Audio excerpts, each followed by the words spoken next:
Welcome class 6. Let's start today's class. Chapter number 5 we had started.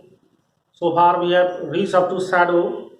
We learned in the previous video about the different, about the ray and about the beam of light, different types of beam of light, convergent beam of light, parallel beam of light, divergent beam of light. Now today we will be further learning about the shadow. Very briefly I explained you about the shadow, we defined the shadow, and then we also studied about the condition that is required for the formation of shadow. Shadow, as we learned in the previous video, in the previous class, that it is the area of darkness that is formed behind the opaque object when exposed to the source of light. Now today, page number 76. From page number 76 we'll be starting, and here in this video we'll be learning about the characteristics of shadow, and then after that we'll be learning about shadows cast by a point source of light, and then the shadow cast by extended source of light. Okay, these three things we are going to clear here. Okay, we'll be understanding. Now first comes the characteristics of shadow. Okay, shadow. Now here, if you look at the shadow, what you happen to see? The first thing is that the shadow is always dark. Okay, it's always dark in color. The second point which we see when we observe the shadow is, okay, it just only tells us about the shape. It does not tell us about the size. Okay. Then again, the shape of shadow depends on the shape of the shadow depends on the shape of the object. Okay, it means a cylindrical object will cast cylindrical shadow, a spherical object will cast circular, okay, shadow. So this is what being said here. Then again, next, size of shadow is on increasing, on decreasing the distance between object and source of light. So that means if you take the object close to the source of light, then the length of the shadow keeps on increasing. Then after that comes the shadow is always formed opposite to the opaque object. Okay, sorry, opposite side of the source of light. Okay, or behind the object. We can also say that. Then again, after that comes shadow cast by a point source of light and then extended source of light. Now what difference we see here? Point source of light, as it is explained in the book also, that it is very difficult to find.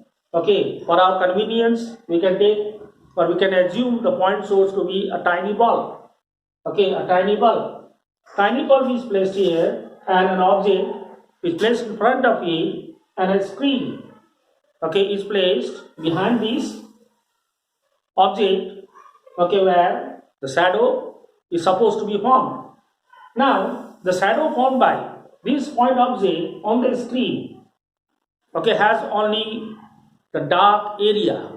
Okay, this region of shadow with total darkness, okay, is what we call umbra.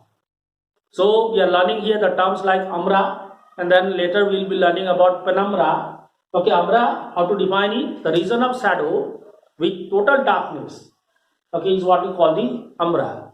Now, in case of extended source, for producing, in order to get extended source of light, we can take an electric bulb. Okay, this is an object and this is the screen where the shadow has to be obtained. Now what happens here, see, in this case, if you look at its shadow, then two regions are formed.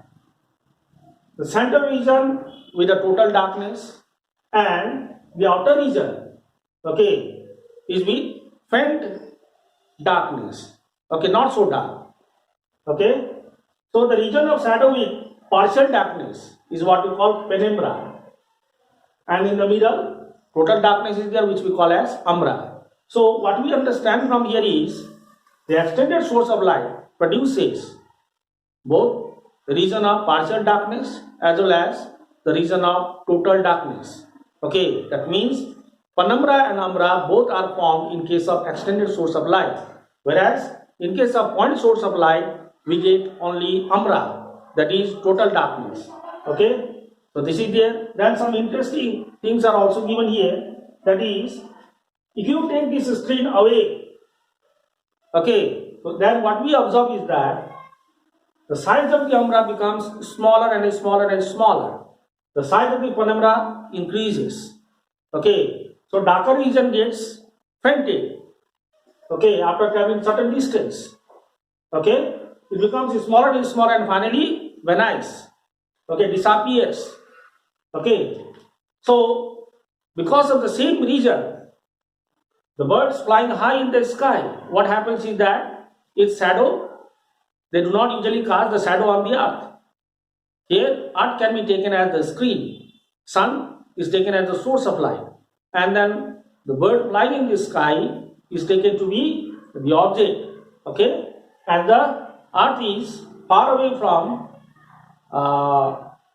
the bird, so that is why its shadow is not formed on the earth. And we have seen in this case, as we take the screen away from the object, then what happens? Umbra becomes smaller and smaller. Okay, as a result, what will happen? Finally, the umbra disappears. The same thing happens with the birds flying high in the sky. Okay, it does not cast any shadow. Okay, so this is there. Then after this, we'll discuss about pinhole camera, which is in the next page, in the next video. And then after that, we'll be discussing about eclipse, solar eclipse, lunar eclipse, about which you might have studied in even geography also. Okay, in this video, this much is student. Thank you.